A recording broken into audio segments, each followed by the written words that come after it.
my name is Lucy. Today I'm going to read Razkids book of The Wild Swans. There once lived a king who had 11 sons and 1 daughter. The children were happy, but then their father married a wicked queen who did not love the children at all. Soon after the wedding, she turned the prince to 11 white swans. With a strange cry, they flew the windows of the place, high up into the clouds and away. When the king asked the queen if she knew where the prince went, she merely smiled and shook her head. As the princess Eliza, all that day she looked for the brothers, but did not find them. In the dusk, she saw 11 white swans flying towards the bedroom window. They flew one behind the other like a long white ribbon through the window and into her room.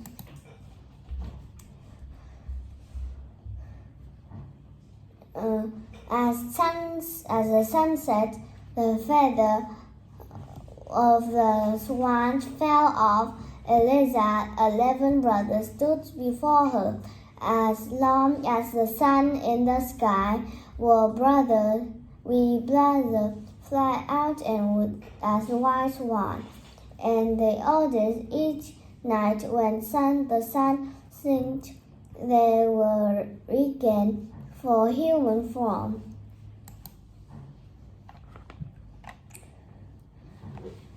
That night, Eliza dreams that a fairy came to her. Your brothers can be released, she says. You can have courage that perseverance. Do you see the needle which I hold in my hand? Many grows in the nearby forest. These you must gather and spin into yarn. From the yarn you must knit 11 shirts with long sleeves with the throne of the 11 swans. The spell will be broken. Be warned, though, the fairy added, from the moment you commence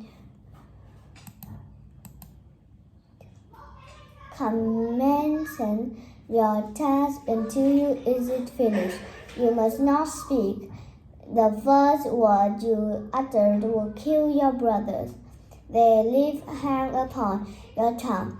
Then touch Eliza's hands lightly with the needle, and playing like the burning fire awoke the princess.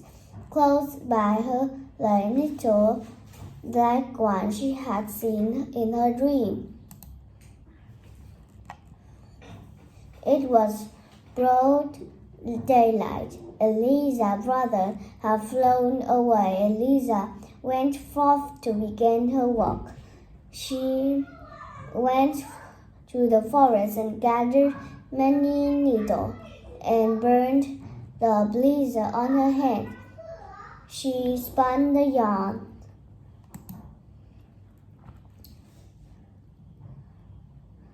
At sunset, her brother returned, and when they saw her hands and understood what she was doing for the behalf, the youngest brother wept, and the tears fell in the plainly and burning blizzard vanished.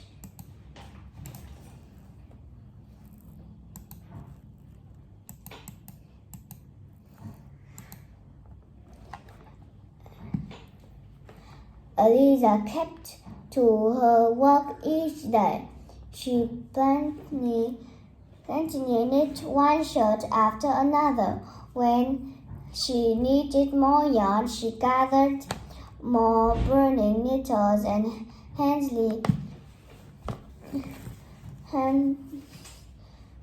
went back to the castle. Each day at dusk, the brother would return to visit her sister. The next day, when sun rose, her brother would again become white swans and fly away. But one morning, the queen spied 11 swans flying from Eliza's window and grew worried.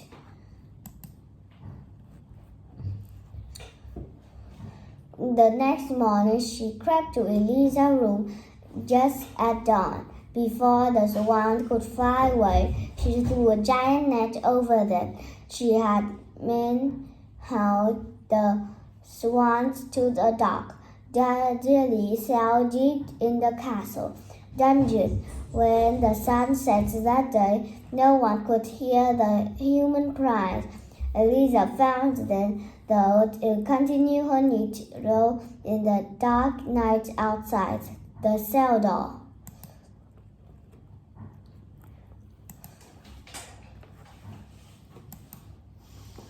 When the queen announced that there would be marvelous and giant feast, only Eliza knew the truth about the feast, and she could not speak it. Instead, he continued her task, knowing she must finish quickly. All her work would be in vain. The morning of feast, her fingers still knit the green yarn.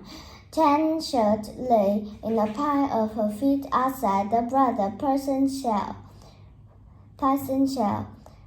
She was working hard on her 11th shirt when the men came out to haul the swans away.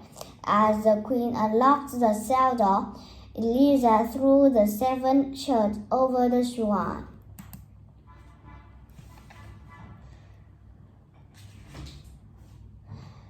They turned to 11 handsome princes. The youngest brother's shirt was not quite finished. However, he was left a swan wing instead of an arm. The king was overjoyed to see the missing son return. When he learned the truth about his new wife, he sent the guards to arrest her. On the throne, they found a vulture. The queen was never seen again. Goodbye, once you again. Thanks for watching my video.